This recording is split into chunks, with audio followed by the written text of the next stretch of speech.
The jet age began with four-engine aircraft, and they ushered in new possibilities for aviation. Although two- and three-engine jets followed soon, quadjets retained a key role thanks to both their range and capacity.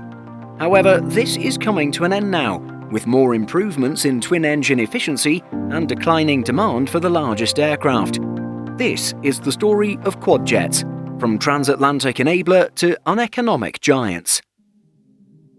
The earliest commercial jet aircraft was the de Havilland Comet, which first flew in 1949 and entered service in 1952. The motivation for its development largely came from the desire for non-stop transatlantic flights between key cities. Pan Am's DC-4 service between London and New York in 1946, for example, took over 17 hours, with refueling stops in Gander, Newfoundland and Shannon, Ireland. The Comet marked a major aviation milestone, allowing longer flights and a quieter, more comfortable pressurized cabin. This was the start of quadjet flying, but it soon ran into problems as the Comet suffered from structural issues that led to some catastrophic disasters. The Comet's issues were followed by other manufacturers moving into the four-engine market, having learned from the problems the Comet faced. Other early quadjets that followed include the Boeing 707 in 1958, the Douglas DC-8 in 1959, the Vickers VC-10 in 1964, and the Ilyushin IL-62, which entered service in 1967. With the jet age in full swing, the DC-8 and the 707 were the two aircraft that sold quite well. The 707 edged slightly ahead for speed and range, 9,913 kilometers against 9,641 kilometers. Ultimately, the 707 proved to be more popular.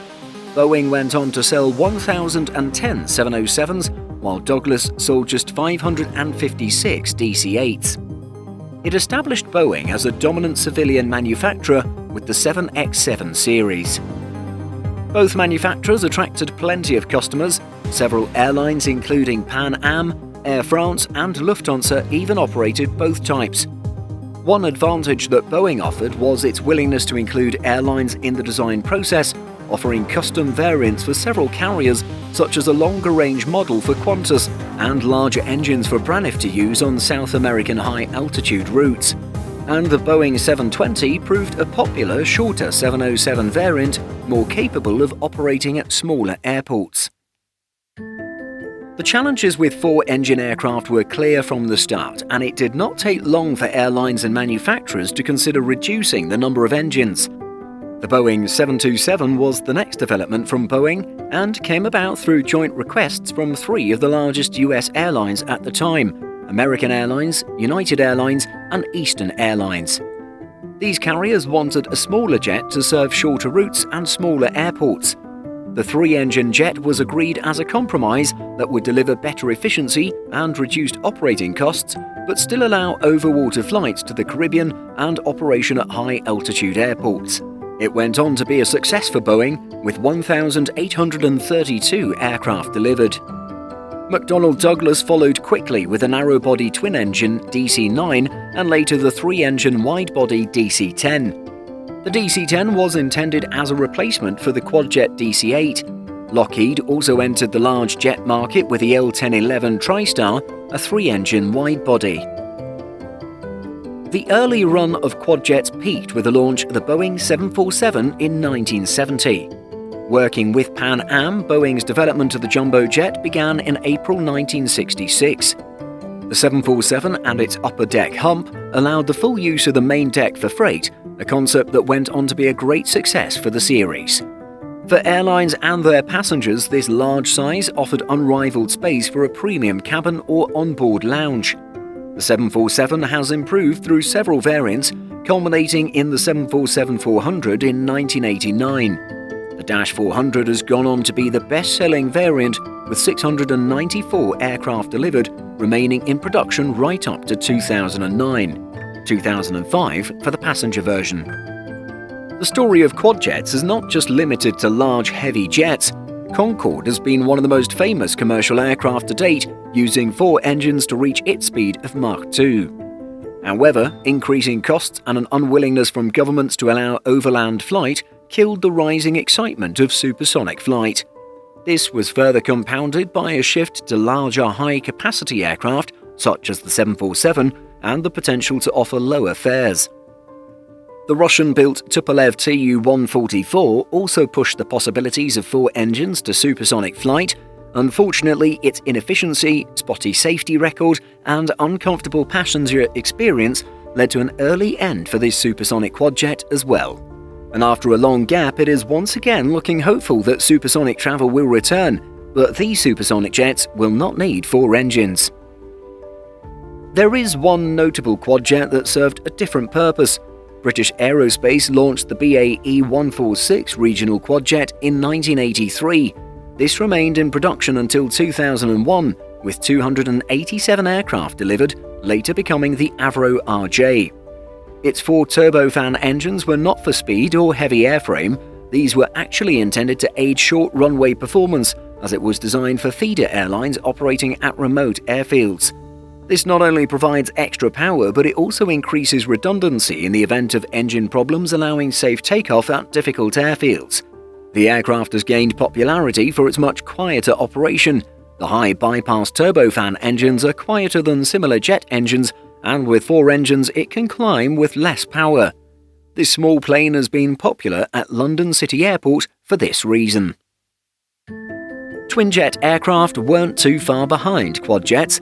In fact, Boeing built on the success of the 4-engine 707 with the dual-jet 737.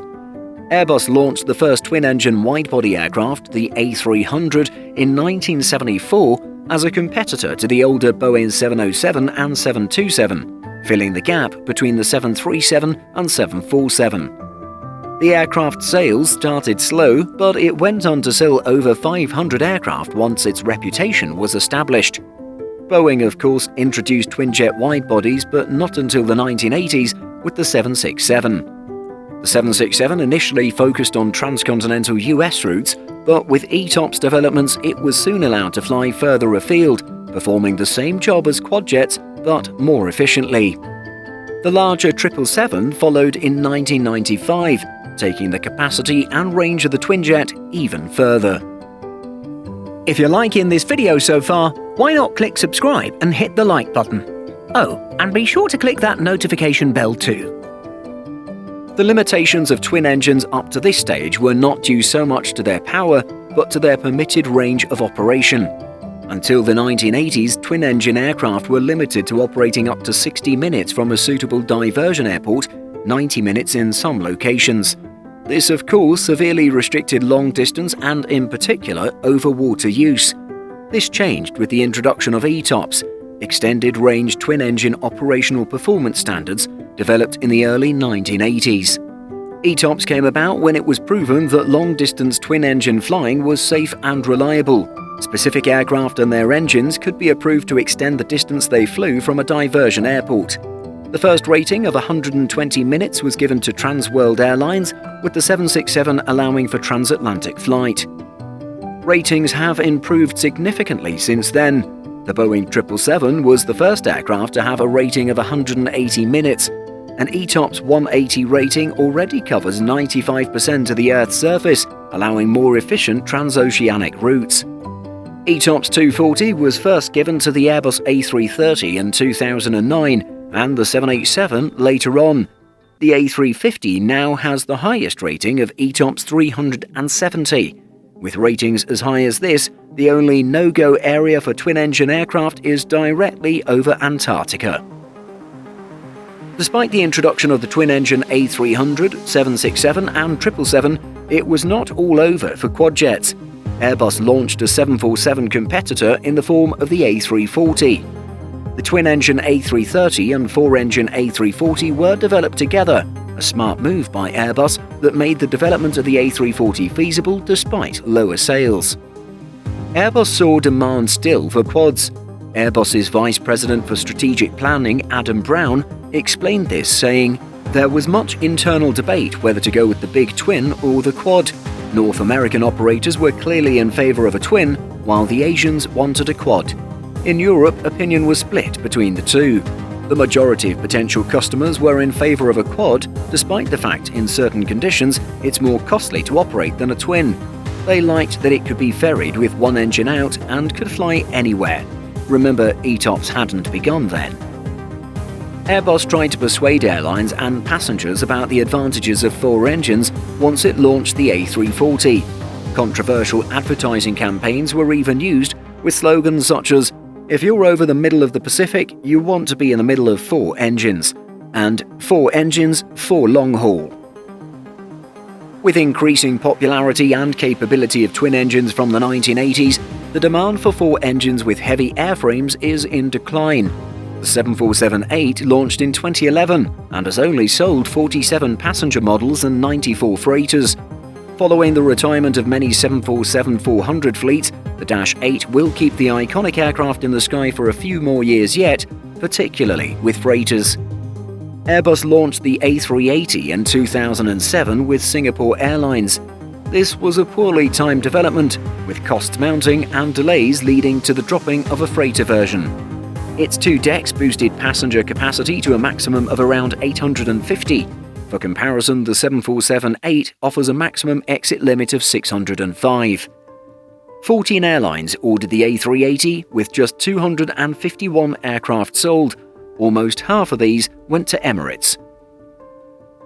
The A380 was a great achievement, pushing capacity higher than we're likely to see for some time. Unfortunately, though, it has not worked as well as hoped. Airbus designed it for a hub-and-spoke operating model, carrying high volumes of passengers on key routes. It works even better to connect capacity-constrained airports where airlines can maximize slot use. However, there is now more of a preference for point-to-point operations with lower capacity aircraft. No US airline ordered the A380, all preferring instead to operate point-to-point models.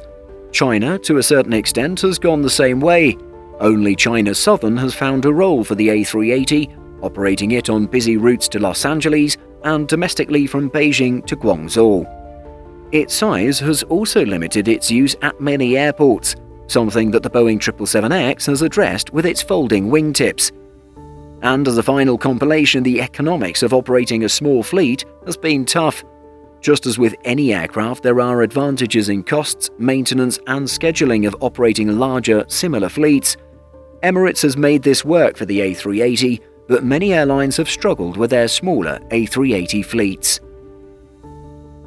The shift to more efficient twin-engine aircraft is now well established. The new long-haul workhorses for airlines these days are twinjets such as the 787, 777, and A350. Not only are no new quadjets planned, but the construction of current models is coming to an end. The last A380 will now be delivered in 2022, while the 747-8F will live a few years past this. With no more 4-engine aircraft on the commercial market, you have to question whether another will ever be launched. If there were, it would most likely be to support the launch of a much larger, certainly twin-deck aircraft. The case of the A380, though, suggests that commercial quadjets will not be needed for the foreseeable future. It was based on the idea of high-capacity operations on hub-and-spoke networks, but the market has not moved this way, leading to the quiet conclusion of the commercial quadjet. Do you think we'll see new 4-engined commercial planes again in the future? Or is this era over? Let us know in the comments. Did you know that we publish over 175 stories every single week on simpleflying.com? Be sure to check the link in the description for more great stories just like this. Thanks for watching, and be sure to like and subscribe before you go.